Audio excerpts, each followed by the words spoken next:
Imagine, a young couple, they're about to start a family, everything's looking up. Yeah. And then suddenly they Yeah. disappear, gone without a trace. It's every parent's worst nightmare. Yeah. And sadly, Absolutely. that's exactly what happened to Savannah Soto and Matthew Guerra down in Texas. It started as a missing persons case, but it quickly turned into something much darker, a real-life murder mystery. What really gets you about this case is how it just rips your heart out. You've got this young couple excited about their future, and then bam, it all comes crashing down. It makes you think about how fragile life is and how quickly things can change. Yeah, no doubt about that. Yeah. It reminds us that even in places like Texas, evil can find a way. So let's dive into what we know so far. Their car turned up, abandoned at an apartment complex. It did seem like a place Savannah and Matthew would be. What's the story there? Well, it seems like they chose that spot on purpose. It was a way to try and hide what they did. When they found the bodies inside the car, it was clear something terrible had gone down. Savannah and Matthew were both shot in the head. Matthew was in the back seat, like someone had dragged him there. It definitely wasn't random. So it was more like an execution. Yeah, you could say that. The scene was pretty disturbing. What did the police have to go on in the beginning? I mean, were there any leads or anything? At first, they were pretty stumped. There were no witnesses, no obvious suspects. It was a real puzzle. But they did have a couple of things. Savannah's phone was at the crime scene, and Matthew's was missing. And those little details ended up being huge. Oh, really? So how did they use that information? Well, they got help from the Secret Service. They went through everything on Savannah's phone, her calls, searches, you name it. And they used the location data from her phone to track their movements. It's amazing what they can do with technology these days. It is. So the phone led them somewhere. It led them right to a suspect vehicle. It was registered to a guy named Ramon Preciado. He was 53 years old. When the cops showed up, he seemed pretty willing to talk. He even pointed them to his son Christopher, who was 19. I remember seeing the news about that. The whole perp walk thing was a mess. Yeah, it was crazy. The media was all over it. Ramon was yelling at the reporters, saying it was all fake news. He kept saying there was more to the story. Christopher just stayed quiet, though. You couldn't get a read on him at all. Wow, so two totally different reactions. What did the police find out when they arrested them? Well, according to the arrest affidavit, Ramon admitted to driving his son and the victim's car to the dump site. He even pointed himself out in the surveillance footage, but later he totally denied everything. It doesn't really add up. That's strange. Why would he confess and then change his story? Maybe he didn't understand how serious it was at first, or maybe he was trying to protect his son. We'll never know for sure. So what about Christopher? What's his side of the story? His story's in the affidavit, too. He claims it all went down during a drug deal. He says Matthew pulled a gun on him, and during the struggle, the gun went off, killing Savannah. Then he says Matthew pointed the gun at him again, and they struggled again, and Matthew got shot.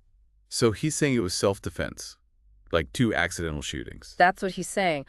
But the evidence doesn't really back him up. They were both shot in the head, which is pretty unusual if you're talking about a struggle. Yeah, two headshots during two separate struggles. That's hard to believe. The police didn't buy it either. They think Christopher planned the whole thing, and Ramon helped him cover it up. So they're both facing some serious charges, not just for the murders, but for messing with the bodies and evidence, too. This is heavy stuff.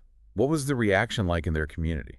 Everyone was heartbroken, especially Matthew's family. They wanted justice for Matthew and Savannah and their baby. They held vigils and everything. Some people were so angry they even vandalized the Preciado's car. They spray-painted baby killer on it. Wow, that's intense. So if Christopher's story isn't true, what was his motive? Why would he do something like this? Well, Matthew's family said he had been dealing drugs for a while, and he'd have been robbed before. So it's possible that the drug deal went bad, somehow. Maybe it was a robbery or some kind of revenge. Yeah, those are definitely possibilities. We're going to look into those angles and all the twists and turns of this case in the next part of our deep dive. Don't forget to subscribe so you don't miss it. Welcome back. So last time we were talking about the deaths of Savannah Soto and Matthew Guerra and trying to figure out what really happened. We talked about the crime scene, the different stories from Christopher and Ramon, and some possible motives. Now let's take a closer look at the evidence. Yeah, that's a good idea. I mean, the crime scene itself tells us a lot. The way they were killed, shot in the head, it doesn't match up with Christopher's story about a struggle at all. It seems more like it was planned out. And you mentioned something about how the bodies were found. Mm-hmm. Like, that was suspicious too. Oh yeah, definitely. Matthew being in the back seat like he'd been moved. That's a big red flag. If they were fighting over a gun like Christopher said, it doesn't make sense for Matthew to end up in the back. It seems like someone was trying to make it look like something it wasn't. So you think the scene was staged? It's possible. And then there's Ramon's behavior. He helped the police at first, but then he flipped out in front of the cameras. It's hard to understand. It is confusing. Hmm.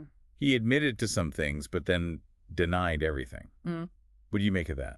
Well, it could be that he panicked when he realized how much trouble his son was in. Maybe he was trying to protect him.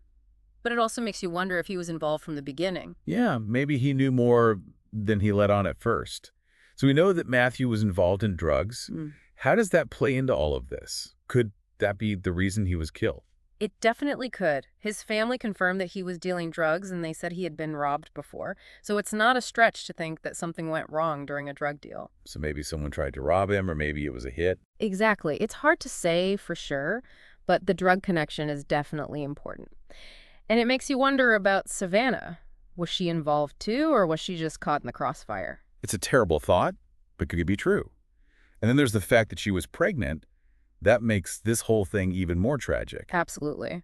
And in Texas, the death of an unborn child can be a separate murder charge. So that could mean even more serious consequences for Christopher. So we've got all these questions.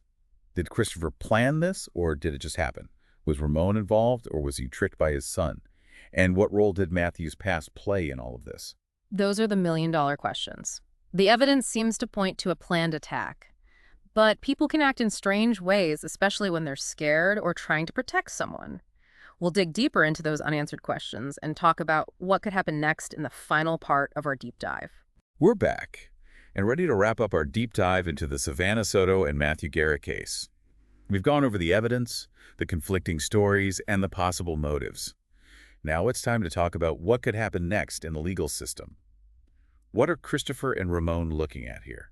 Well, for Christopher, it's not looking good. He's facing capital murder charges, which are the most serious you can get. And with the evidence they have, it's likely the prosecution will go for the death penalty. They'll try to prove that he planned it and that his self-defense story is a lie. Yeah, it seems like the evidence doesn't support his story at all. But what about Ramon? He didn't actually kill anyone, but he did help get rid of the bodies. So how much trouble is he in? Even though he wasn't there for the murders, the charges against him are still pretty serious. Tampering with evidence and abuse of a corpse, those aren't light offenses. The prosecution did say that he was involved in the whole thing, that he knew what his son did and helped him cover it up. But he did cooperate with the police at first, right? Then he changed his story and got all defensive in front of the news cameras. It's hard to tell what his real intentions were. It is confusing. Maybe he was trying to protect his son, or maybe he realized he'd messed up by talking to the police. Either way, his actions don't really help his case. So we've got this young couple dead a baby that never got to be born, and a community left to deal with the aftermath. It's a tragedy, no matter how you look at it. You're right. It's a reminder that sometimes bad things happen to good people. And it shows how easily things can spiral out of control, especially when drugs are involved. This case has been tough to unpack. There are so many layers, and it's hard to know the whole truth. Yeah, we've heard conflicting stories, we've seen evidence that doesn't add up, and we're left with more questions than answers. But I think going through all of this has helped us understand the case a little better, and it's definitely made us think about the bigger issues at play, like the dangers of the drug trade, and how one bad decision can lead to devastating consequences. Absolutely. This case is a stark reminder of the fragility of life and how quickly things can change. It forces us to confront the dark side of human nature and the complexities of truth and justice.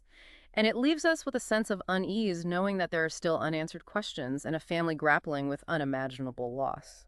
Thanks for joining us on this deep dive into the Savannah Soto and Matthew Guerra case. We've explored the evidence, examined the motives, and tried to make sense of a senseless act. And while we may never know the whole truth, the journey itself has been enlightening and thought-provoking. If you've been following along, make sure you're subscribed so you don't miss any future deep dives. We'll be back soon with another compelling case that will keep you on the edge of your seat.